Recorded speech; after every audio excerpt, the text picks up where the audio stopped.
This week, my Mounjaro weight loss journey was featured in the national press. If you'd have told me a year ago I'd be sharing this publicly, I would never have believed you. Hey, I'm Claire, and just under a year ago, I started Mounjaro after struggling with my weight all my adult life. Fast forward to now, and I'm now £65 down, and it's been the most life-changing journey, physically, mentally, and emotionally. So I'll start off by just telling you a little bit about myself. I am Claire. I am a 48-year-old mum of two from South Manchester. I'm coming up to my 1 year anniversary on being on Mounjaro. So I'm just going to get into a little bit about why I took the decision to start this medication. So where do we begin? So from pretty much all my adult life, actually, I've struggled with my weight. I've always had an issue with my weight. I feel like I've always been on one diet or another.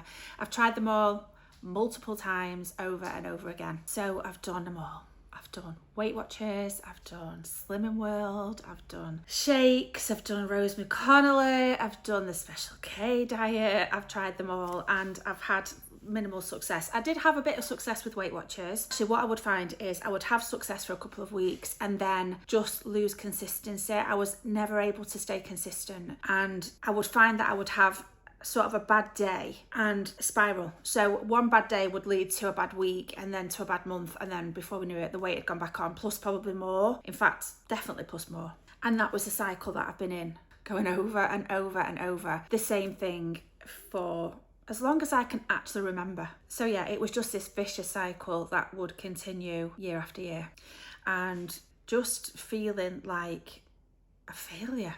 Actually, I just used to feel like I was a failure because I didn't understand why I couldn't just do it. Why could I not just do it and stay consistent? But I just could never do that. So yeah, that's how it all started. So that's what I've done all my adult life. Then I started to struggle with fertility.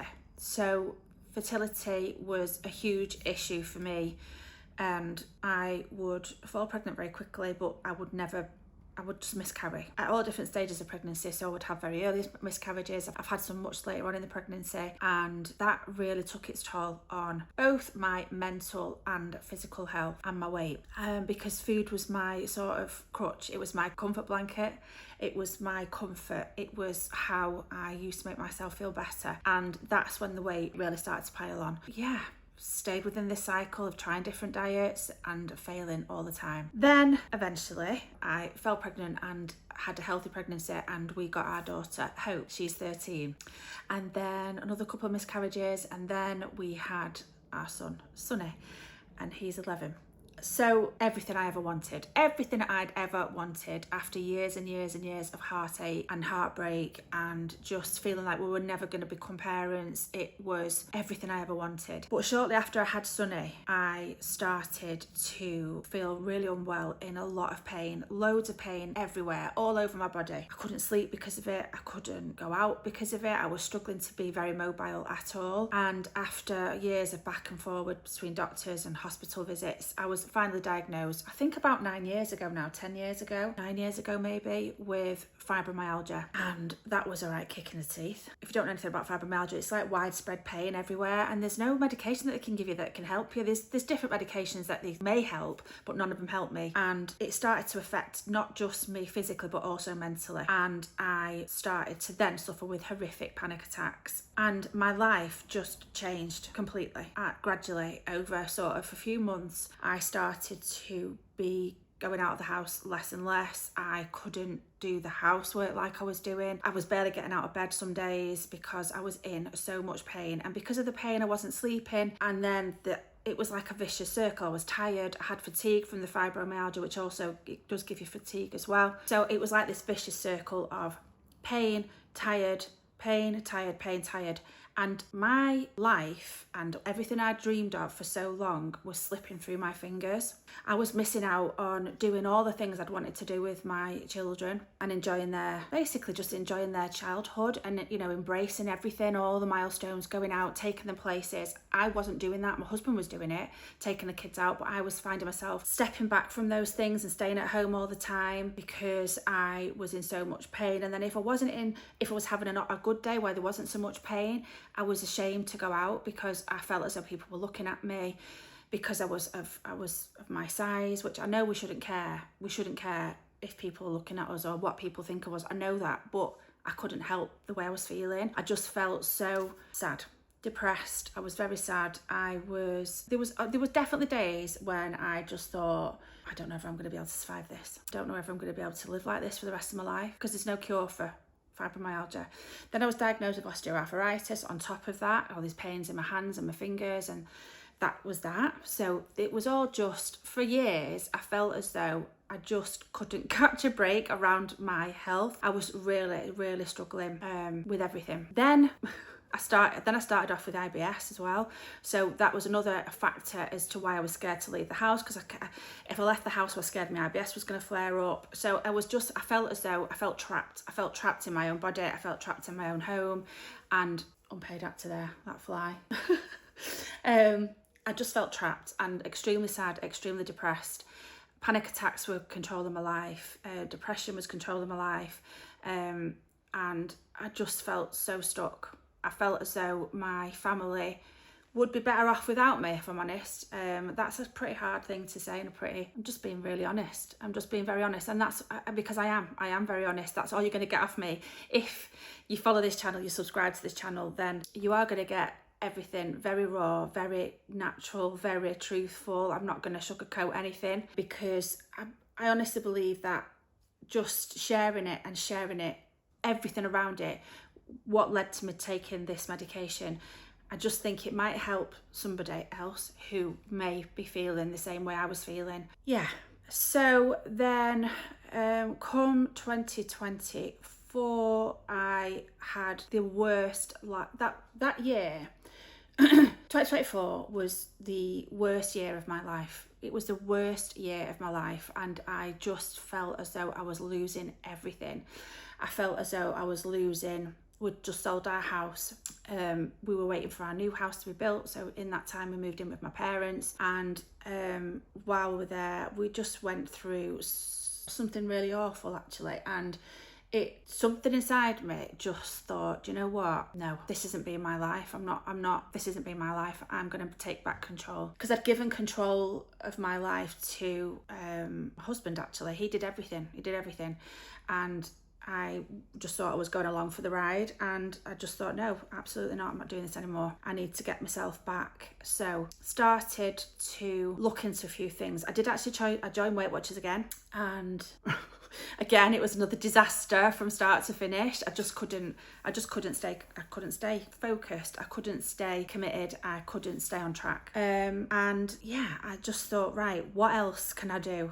I've got to look at this from a different angle, because this isn't working. It hasn't worked all my life. It's not going to work. I am 40. Well, at the time I was 46, I think then. 46. I thought if it's not worked in the last 26 years, it's not going to work. So let's revisit and go back to basics and see what else I can try and do. I'd never tried calorie counting or anything like that. I'd always followed these muggy diets of Weight Watchers, and I'd always followed these fad diets, Weight Watchers, Slimming World, where you were counting points or sins and you weren't actually learning anything about nutrition. So I thought, right, this is what I need to do. I need to do something different, and started looking into it, and I just felt so bogged down with it. I couldn't make head nor tail of it. Partly because probably my fibro, because I have a lot of brain fog and stuff. So I just felt like my brain was too busy to take all this information in. So it was on a visit to my hairdresser that I heard and learned about Mounjaro.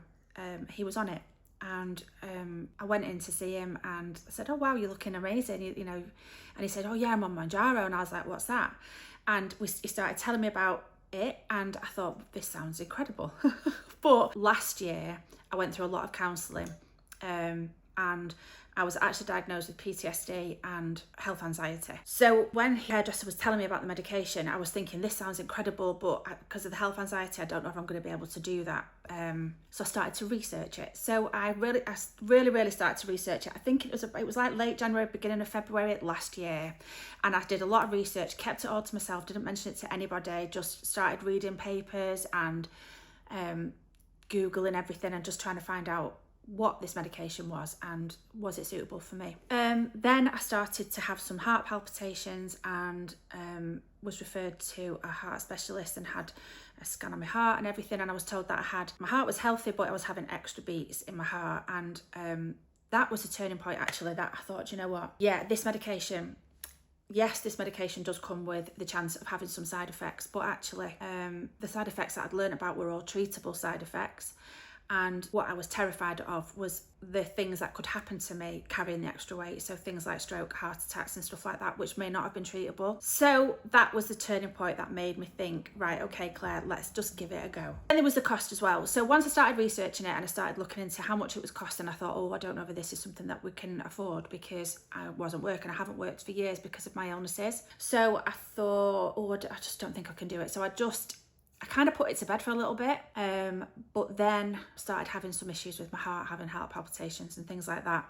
So was referred to a heart specialist and had like a scan of my heart and a heart monitor that I'd worn for a few days. And it turns out that I was having extra heartbeats, which they said my heart was healthy, but it was just extra heartbeats. And that was the point where I just thought, you know what, I've got to do something to get this weight off me, because I don't want to not be around to see my kids grow up. I want to be here, and, you know, carrying this extra weight, that might not have been happening because of the chance of heart attacks and strokes and stuff like that. So I thought, you know what, I think we need to give it a go. And if we give it a go for a month and I do have awful side effects, then I can stop it, but at least I've tried it.